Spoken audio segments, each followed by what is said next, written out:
전입신고를 마치고 계약력을 확보했음에도 불구하고 전세금을 돌려받지 못하는 상황이 발생하고 있습니다.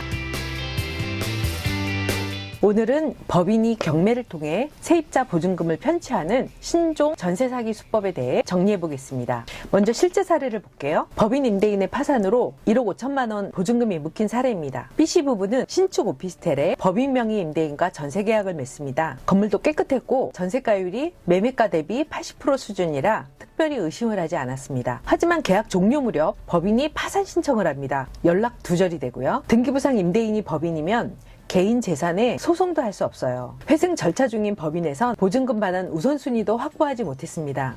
답답한 상황이죠. 이 사례의 포인트를 보면 첫째, 임대인이 법인임에도 리스크 판단 없이 계약한 점. 둘째, 보증보험에 가입하지 못한 점. 셋째, 등기부 을구를 확인하지 않은 점입니다. 법인 임대인은 파산 시 개인 책임이 없습니다. 그래서 보증금 반환이 거의 불가능합니다. 특히 보증보험이 거절이 됐을 때 무조건 재검토했어야 합니다.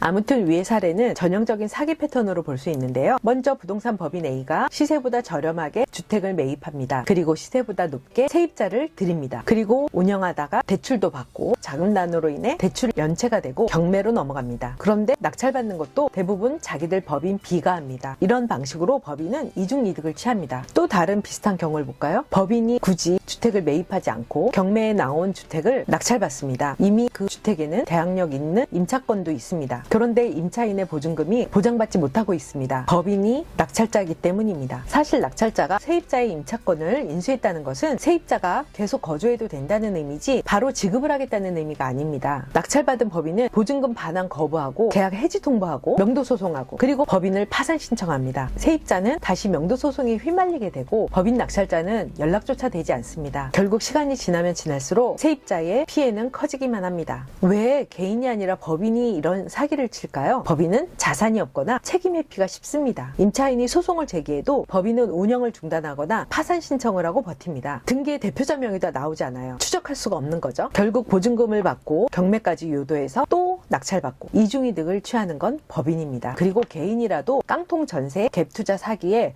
전형적 패턴이 있는 거 아시죠? 전세 계약 직후에 임대인 명의가 제3자로 바뀌는데 노숙자나 신용불량자로 바뀝니다. 또 매매가가 전세가와 차이가 별로 없습니다. 임대인은 연락이 안 되고 체납으로 인한 압류 가압류가 빈번하게 들어옵니다. 이런 경우 시간이 지날수록 당해세가 쌓이면서 보증금 회수는 더 힘들어집니다. 이제 우리는 당하지 말고 조건은 까다롭지만 예방을 합시다. 먼저 보증금 반환 보증보험에 가입을 합니다. 특히 허그 보증보험에서 가입이 안 되면 무조건 위험 신호입니다. 등기부 등본 확인은 시간별로 체크를 해야 합니다. 가능하면 계약당에 근저당 신규 설정 움직임이 있는지 체크하셔야 합니다. 등기부는 실시간으로 반영되지 않기 때문에 전문가들도 실수가 많습니다. 그리고 또 소유자가 법인이라면 전세를 피하는 게 좋을 것 같습니다. 그리고 전세자금 대출을 이용하세요. 은행에서 기본 심사를 하기 때문에 기본적인 조사나 체크가 대신 다 해준다고 생각하면 됩니다. 그러고 보면 법인만의 문제라고 하기에는 제도적인 허점도 보입니다. 세입자가 선순위 대항력이 있어도 낙찰자는 단지 권리를 인수한 것뿐이지 보증금을 즉시 지급하라는 의미가 아닌 것이 허점이라고 보입니다. 현재 법인은 경매 참여에 아무런 제한이 없습니다. 특히 바지법인, 유령법인이 실체 없이 참여가 가능하다는 것이 좀 무섭네요. 전입신고만 하면 보증금이 안전하다? 이제는 옛말입니다. 내가 할 수 있는 대비만이 최선입니다. 좋아요, 구독 눌러주시고 궁금한 상황 댓글로 남겨주세요.